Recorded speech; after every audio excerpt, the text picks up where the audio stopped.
Let's learn about loss functions in AI and machine learning. So loss function measures the error, how wrong the model was.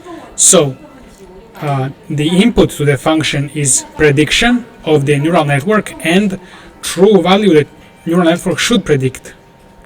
So, and the output is the number, the error. So the more difference between prediction and true value, the higher the error.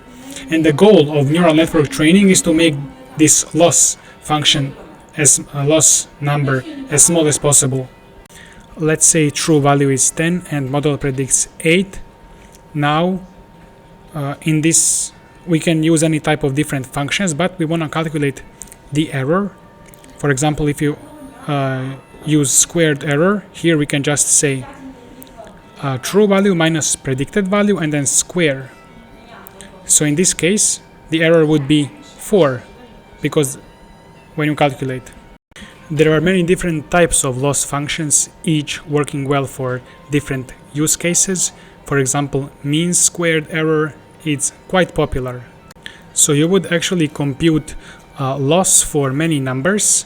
So for, let's say you have a vector or a bunch of numbers and you compute this squared error for all of them and then add them up and divide by the number of them, the amount of them.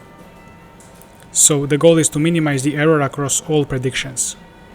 And you see here that if a single prediction, you see how this square is going to make big errors, is going to make them a lot bigger. So this is actually punishing big errors quite hard because it's squaring the error. You can learn a lot more about loss functions in our Math Fundamentals and Neural Networks from Scratch course, as well as Transformers, PyTorch, and general AI research to become AI researcher. You can also engage in community here. I'm here every day answering questions, creating videos, additional content. So this is your path to becoming AI researcher. Link below the video. Start your free trial now.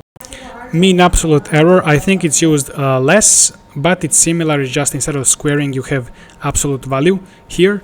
And cross-entropy loss is used quite often in large language models as well.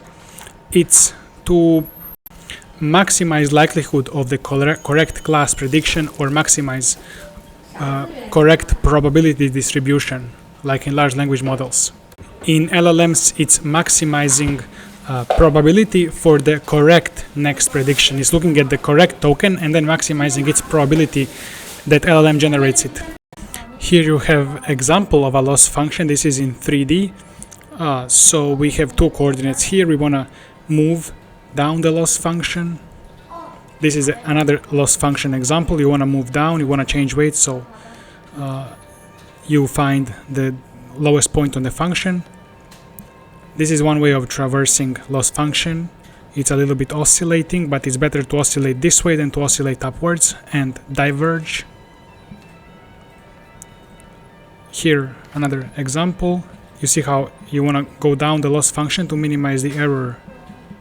You want to change weights of the neural network to minimize the error. So join the school, link below the video, to become AI researcher. 7+ hours of courses and the community that you can engage in. Here is the about page. You can read a lot more of all of the content that we have here. Link below the video. Start your free trial now.